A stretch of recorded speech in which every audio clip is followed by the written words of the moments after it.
Assalomu alaykum do'stlar. Bugun sizlar bilan men Germaniyaga kelganimda bilmagan, lekin hayotim davomida tushunib yetgan 10 ta narsa haqida gaplashamiz.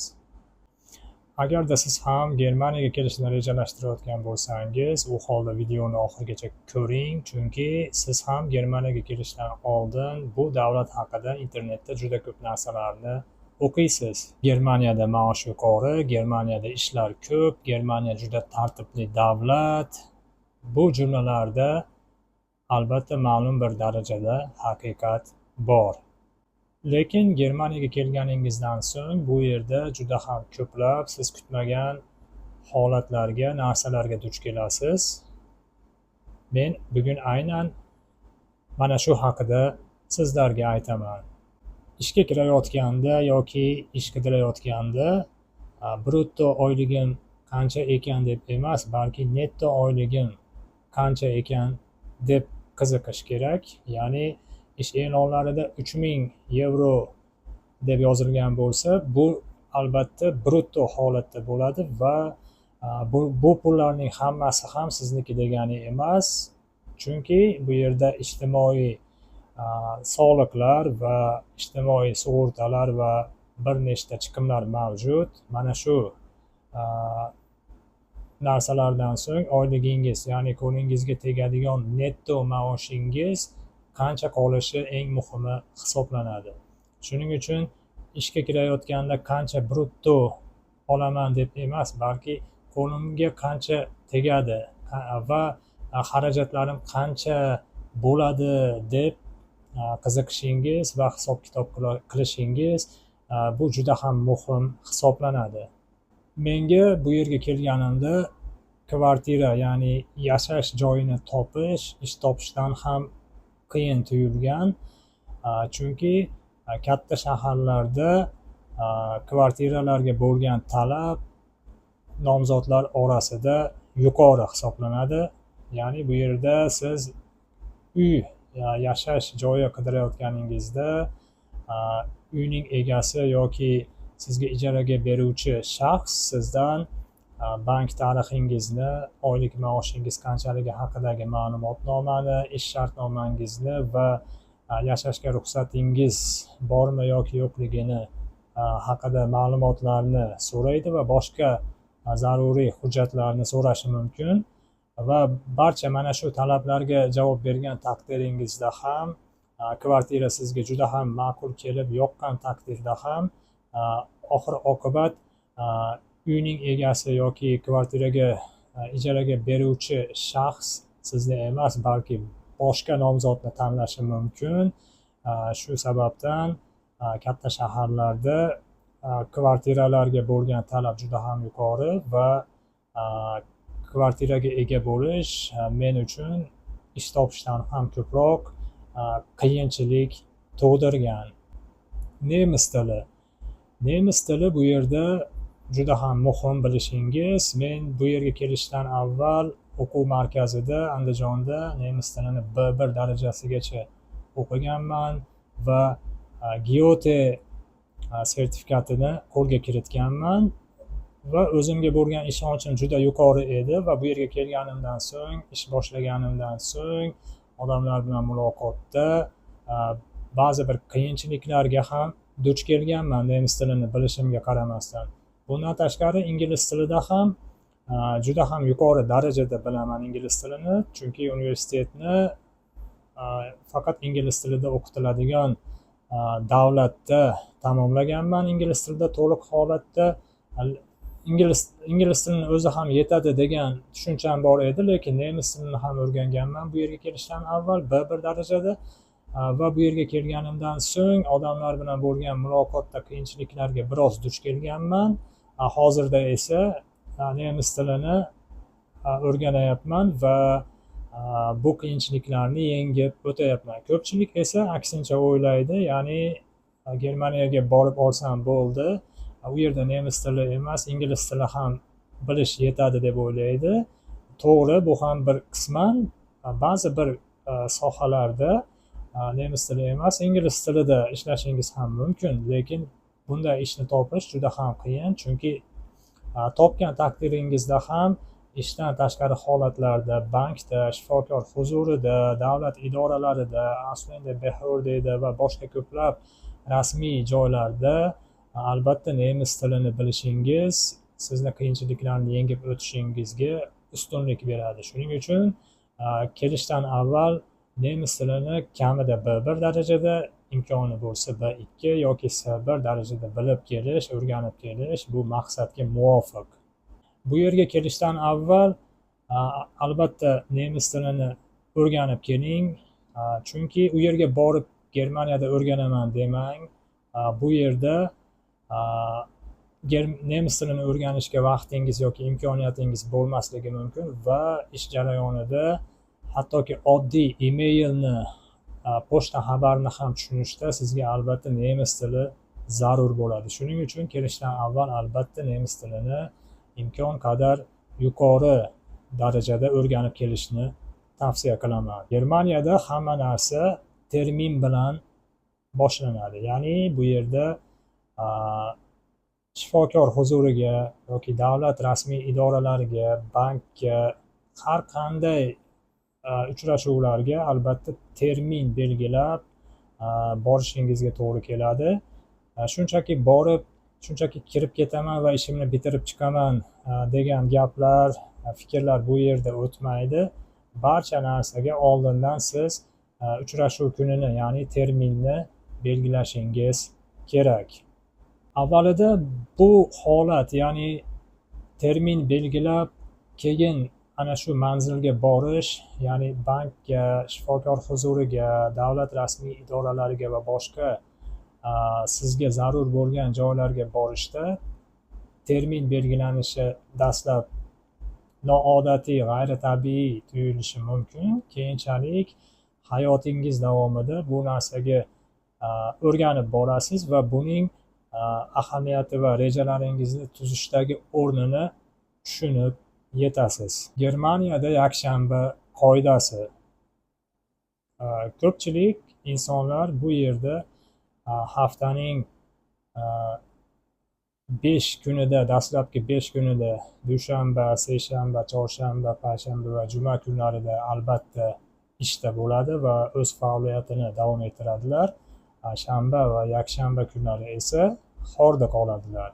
Va agarda siz supermarketga yoki do'konlarga bormoqchi bo'lsangiz, albatta siz kamchiliklaringizni shanba kuni to'ldirib olishingiz, kerakli mahsulotlarni, produktlarni shanba kuni xarid qilib olishingiz maqsadga muvofiq hisoblanadi. Agarda siz adashib shanba kuni xarid qilishni unutib, yakshanba kuni magazinga yoki supermarketlarga borsangiz, tabiiyki Germaniyada yakshanba kuni barcha do'konlar va magazinlar yopiq bo'ladi.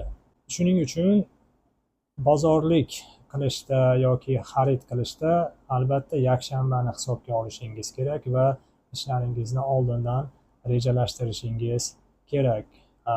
Ko'p holatlarda oddiy xizmat ko'rsatish sohalari, ya'ni gastronomiyaga tegishli bo'lgan restoran yoki kafelar yoki shunga o'xshash joylar ochiq bo'lishi mumkin, lekin do'konlar, magazinlar va oziq-ovqatlar sotiladigan supermarketlar yakshanba kuni yopiq bo'ladi.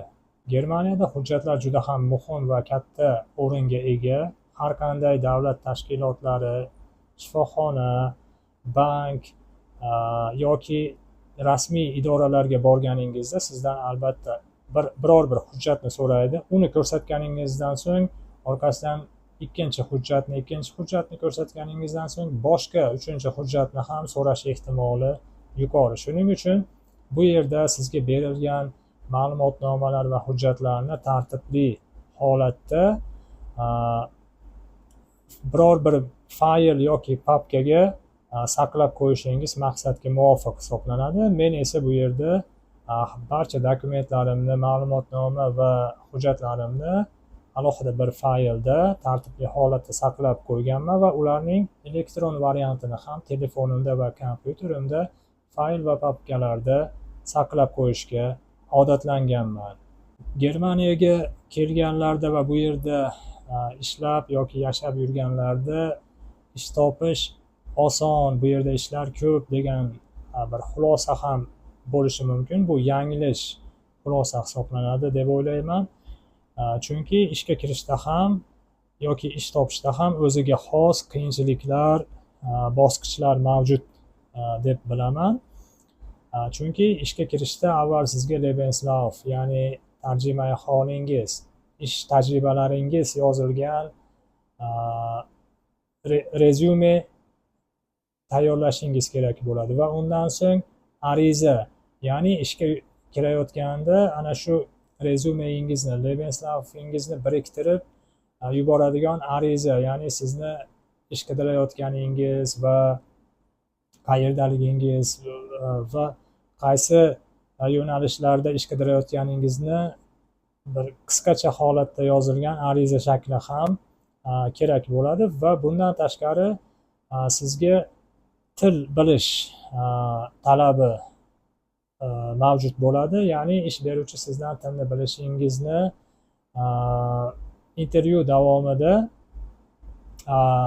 sinov, ya'ni test qilib ko'radi. Siz bilan suhbat video orqali yoki telefon orqali yoki yuzma-yuz tarzda intervyu olinadi va sizdan u yerda tajribalaringiz, qayerda ishlaganingiz va qaysi tillarni bilishingiz, sizda qanday ko'nikmalar va qobiliyatlar borligini so'rashi mumkin. Bundan tashqari qo'shimcha tarzda sizdan diplomingiz va uning Germaniyada tan olinganligi yoki olinmagan bo'lsa qanday holatdaligi, ya'ni Anabin veb saytida diplomingiz H+ holatdami yoki H- holatdami, mana shularni bilish va tekshirish talablari qo'yilishi mumkin.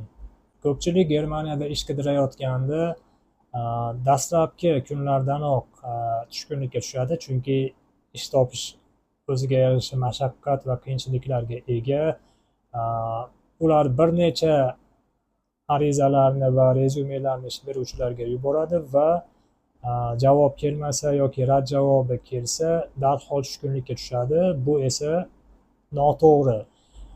Chunki bu yerda juda ham ko'plab ish qidirish imkoniyatlari mavjud va ulardan unumli foydalanish va o'z o'rnida foydalanish sizni ishni oson va tez topishingizda o'z ahamiyatiga ega. Shuning uchun bir necha joylarga ishga ariza yuborganingizdan so'ng javob kelmasa yoki rad javobi kelsa darhol tushkunlikka tushmang. Ishni muntazam va faol qidirishda va ularga murojaat qilishda, ariza yuborishda faol bo'ling va albatta tez orada natijaga erishasiz. Germaniyada maosh yaxshi, lekin xarajatlar ham bor. Chunki oyligingiz qancha yuqori bo'lsa, ana shunga yarasha sizdan ijtimoiy soliqlar va sug'urta badallari olinadi va bundan tashqari sizga qo'shimcha tarzda transport xarajatlari, ijara xarajatlari, oziq-ovqat va yashash xarajatlari va boshqa xarajatlar, ya'ni tok uchun, internet uchun, sim karta uchun va boshqa xarajatlar uchun hisobingizdan ishlatishingizga to'g'ri keladi. Germaniyada qancha topaman deb emas, balki qo'limda oy oxirida qancha qoladi, xarajatlarim qanday deb hisob-kitob qilish maqsadga muvofiq. Germaniyada ko'plab odamlar siz ko'rganingizdek boy emas, balki ularning moliyaviy holati boshqa holatda bo'lishi mumkin. Ya'ni bu yerdagi mashinalar, uylar va qimmatbaho buyumlar siz o'ylaganchalik boylik darajasini bildirmaydi. Ana shu mashinalar kreditga olingan bo'lishi mumkin. Ana shu uy ijaraga olingan bo'lishi mumkin. Ana shu telefon bo'lib to'lashga xarid qilingan bo'lishi mumkin. Hamma narsa ham siz o'ylagandek, ko'ringanidek emas. Shuning uchun Germaniyada ishlayotganingizda va yashayotganingizda bunday narsalarga e'tibor bermang. Chunki hamma narsa ham ko'ringanidek emas. O'zingizni moliyaviy holatingizni barqarorlashtirishga harakat qiling. Va nihoyat eng muhimi bu sabr. Germaniyaga keldim, darhol hammasi yaxshi bo'lib ketadi degan tushuncha noto'g'ri. Bu yerda barcha narsaga vaqt va sabr talab qilinadi. Bu yerga kelganingizdan so'ng darhol hamma narsa iziga tushib ketmaydi. Barcha yumushlar, ya'ni ishga kirishingiz, tilingizni yaxshilashingiz, albatta nemis tilini rivojlantirishingiz va tanishlar bilan, hamkasblar bilan tanishishingiz, tanishlarni orttirishingiz, ijara va uning xarajatlari va boshqa hujjatlardagi kamchiliklaringizni to'ldirishingiz, bu sizdan ulkan matonat va sabr talab qiladi. Yangi tanishlar bilan, yangi hamkasblar bilan tanishish, do'stlashish va yangi hayot muhitiga, yangi ish muhitiga moslashish va bu davrni sabr va matonat bilan yaxshi holatda yengib o'tish kelajakda sizni ortingizga qarab men barchasini uddaladim, yaxshi ish topdim, yaxshi maoshga ega bo'ldim, yaxshi kvartirada yashayapman, ko'plab do'stlar orttirdim, mashina oldim yoki uy oldim va boshqa kamchiliklarimni to'ldirdim, hayotim yaxshilandi deyishingizga sabab bo'ladi. Shuning uchun bu yerga kelganingizda xarajatlaringizni va hayotingizni reja asosida bo'sh vaqtlaringizni unumli holatda o'tkazishga harakat qiling. Nemis tilingizni yaxshilang, tilni mukammal darajada o'rganing. Faqat nemis tilini emas, balki boshqa tillarni ham o'rganishingiz bu yerda sizga keng va ko'plab darvozalarni ochadi va ko'plab do'stlarni orttirishingizda va ish sharoitingizni, hayotingizni, yashash muhitingizni yaxshilashda sizga katta muvaffaqiyatlar olib keladi. Siz ham Germaniyaga kelishni rejalashtirayotgan bo'lsangiz, mana shu men aytib o'tgan jihatlarni hisobga olishni unutmang va bularni bilishingiz sizga foydadan xoli bo'lmaydi. Oralaringizda ba'zi birlaringiz Germaniyada bo'lishingiz mumkin va sizga mana shu aytib o'tilingan jihatlardan qaysi biri ko'proq qiyinchilik tug'dirgan kelganingizda, mana shu haqida kommentariyalarda fikrlaringizni yozib qoldiring va Germaniyaga kelishni rejalashtirayotganlar insonlar uchun videoyim yoqqan bo'lsa, like bosing va kommentariyada savollaringizni, izohlaringizni yozib qoldiring. Videoni do'stlaringizga ulashing. Sog' va salomat bo'linglar deb sizlar bilan Fazliddin.